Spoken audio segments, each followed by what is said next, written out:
சமீப காலமாக இணையத்தில் அதிகமாக பார்க்க முடிந்த சொல் பிட்காயின். இது ஒரு டிஜிட்டல் கரன்சி என்பதால் நிஜ உலகில் இருப்பதை விட விர்ச்சுவல் உலகின் இதன் தாக்கம் அதிகமாக இருக்கிறது. எதிர்காலம் இவைதான். நிஜ கரன்சிகளை விட இவை பலம் வாய்ந்தவை என்கிறார் பில்கேட்ஸ். இன்றைய தேதியில் ஒரு பிட்காயினின் மதிப்பு 20,000 அமெரிக்க டாலர்களை நெருங்கிவிட்டது. 2016இல் இதன் மதிப்பு வெறும் 60,000 மட்டும்தான். இந்த அசுர வளர்ச்சிதான் பிட்காயின் பற்றி எல்லோரும் பேச காரணம். அடிப்படையில் டிஜிட்டல் கரன்சிக்கும் பிட்காயின் போன்ற கிரிப்டோ கரன்சிக்கும் வித்தியாசம் உண்டு. இந்தியா கூட தான் டிஜிட்டல் கரன்சிக்கு மாறிவிட்டது என நினைக்க வேண்டாம். அது நிஜ கரன்சியின் டிஜிட்டல் வடிவம். அதாவது 100 ரூபாய் நோட்டை கையில் எடுத்து செல்லாமல் டிஜிட்டலாக பரிவர்த்தனை செய்கிறோம். ஆனால் 100 ரூபாய் என்பது தாளாலான நோட்டுதான். ஆனால் கிரிப்டோ கரன்சி எனப்படுபவை முழுமையான டிஜிட்டல் கரன்சி. அவை டிஜிட்டலாக உருவாக்கப்பட்டு டிஜிட்டலாக புழக்கத்தில் விடப்படுபவை. உலக அளவில் பிட்காயின்கள் அதிக புழக்கத்தில் இருப்பது அமெரிக்காவில்தான். அடுத்த இடத்தில் சீனாவும் 3ஆம் இடத்தில் இந்தியாவும் இருக்கிறது.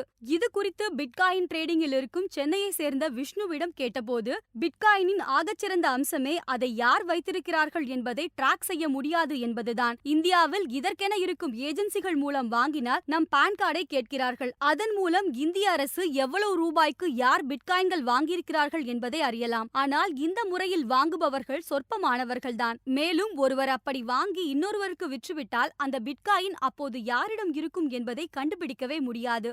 இந்த சிதம்பர ரகசியம்தான் பிட்காயினில் முதலீடு செய்பவர்களின் எண்ணிக்கையை அதிகமாக்குகிறது. மேலும் பிட்காயின் என்பது ஒரு ஆல்பா நியூமரிக் நம்பர் தான். இதை வாலெட்டில் சேமித்து வைக்கலாம். எக்ஸ்சேஞ்ச் மூலமாக வாங்கினால் அவர்களின் வாலெட்டிலேயே ஸ்டோர் செய்து வைக்க வசதிகள் உண்டு. இல்லை என்றால் பாதுகாப்பான ஆன்லைன் வாலெட்டில் சேமித்து வைக்கலாம். பென்டிரைவ் மாதிரியான ஆஃப்லைன் வாலெட்டும் இருக்கிறது. நிறைய பிட்காயின் கைவசம் வைத்திருக்கும் நிறுவனங்கள் தங்களின் காயினை அந்த ஸ்டோரேஜ் டிவைஸில் ஸ்டோர் செய்து லாக்கரில் வைத்துக் கொள்வார்கள். ஹேக் எல்லாம் செய்து பிட்காயினை எடுக்க முடியாது. மீறி எடுத்தாலும் அதை ரெக்கவர் பண்ணவும் வழி இருக்கு என்கிறார். பிட்காயின் முதலீடு பங்கு சந்தையை விட பாதுகாப்பானது என சொல்கிறார்கள். ஒரு நிறுவனத்தின் பங்குகளை சில ஆயிரம் பேர் தான் வைத்திருப்பார்கள். அதன் விலையை ஏற்ற இறக்க நினைத்தால் செய்துவிடலாம். வரலாற்றில் அதற்கான பதிவுகளும் உண்டு. காரணம், அந்த ட்ரேடிங்கில் பங்கு கொள்ளும் மதிப்பும் நபர்களும் ஒப்பீட்டளவில் குறைவு. ஆனால் பிட்காயின் உலகம் முழுவதும் புழங்கும் ஒரு விஷயம். ஒவ்வொரு நொடியும் பல கோடிகளில் பரிவர்த்தனை நடக்கிறது. அவ்வளவும் ரகசியமாக நடக்கிறது. அதனால் இதன் மதிப்பை ஒரு சிலராலோ அல்லது ஒரே நாளிலோ மாற்றுவது என்பது